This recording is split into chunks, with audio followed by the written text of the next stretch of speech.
आप अपने सत्संग में बहुत सारे भक्तों के चरित्रों के बारे में सुनाते हैं, मीरा भाई, कर्मा भाई, सुखू भाई। महाराज जी, सभी भक्तों के बारे में सुनते हैं तो महाराज जी हमारे अंदर भी चाहत उठती है कि हमारी भी कोई कथा करेगा कभी।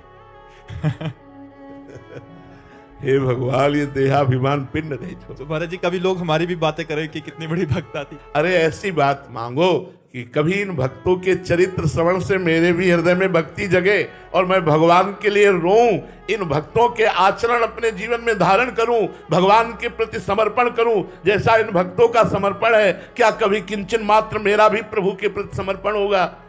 इस नाशवान शरीर का यश गाया जाए तो क्या इससे लाभ मिलता है? बड़ी वाहवाही है, 1 मिनट में सब रद्दी कागज मर गए, किस काम आई वाहवाही? बड़े बड़े चक्रवर्ती सम्राट हुए, बड़े बड़े वीर हुए, बड़े बड़े धर्म ध्वजी हुए, सब गए, कागजों में लिखे रह गए।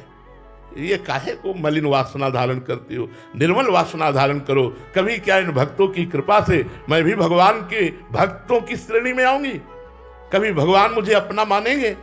कभी मैं भगवान के लिए रोऊंगी? कभी भगवान के निरंतर चिंतन में डूबूंगी जैसे भक्तजन डूबे? तब तो बात समझ में मेरा चरित्र गाया जाए ये तो थोड़ा में कम अच्छा लगा। इससे देहाभिमान पुष्ट होता है। अपने को भक्त मानने वाला भक्त ही नहीं होता। जितने महान भक्त हुए सब अपने को अधम माना। हनुमान जी कह रहे असमय अधम सकासु, सबरी जी कह रहे अधम ते अधम, अधम अति नारी, तिनमा मैं मति मंद। जहां जहां भक्तों को देखो वो ऐसे दैन्य दिखाई देते हैं और हम कहें कि हमारा भी कोई चरित्र गावे तो खुला देहाभिमान हो गया। इस देहाभिमान जब तक रहता है तब तक वो चरित्र गाने लायक नहीं रहता है। जब देहाभिमान नहीं रहता तब चरित्र गाने लायक रहता है। यही दरबार दीन को आदर रीत सदा चली आई, जे दीन प्यारे वेद पुकारे द्रवहु सुश्री भगवाना। इस दरबार में दैन्य का आदर है, अभिमान का निरादर है। पहले भगवान से प्रार्थना करो कि आपका देह भाव नष्ट हो। ये गलत धारणा है, ऐसी धारणा नहीं होनी चाहिए।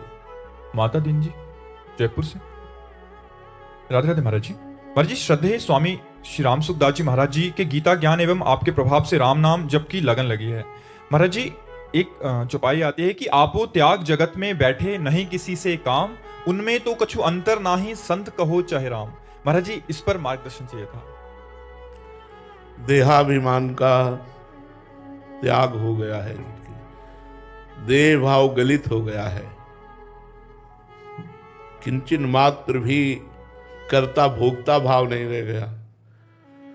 जैसे कठपुतली नचाने वाले के अनुसार नाचती है, ऐसे वो श्री भगवान के अनुसार जैसा भगवान चाहते वैसी उनसे चेष्टा हो रही है। जो मैं करता हूं ये भगवान में लीन हो गया है। वो आपो त्याग जगत में बैठे नहीं किसी से काम, उनमें तू कछु अंतर नाही संत कहो चाहे राम। जब तक ये आपा अभिमान देहाभिमान है तब तक साधन भले होता रहे कुछ, लेकिन पर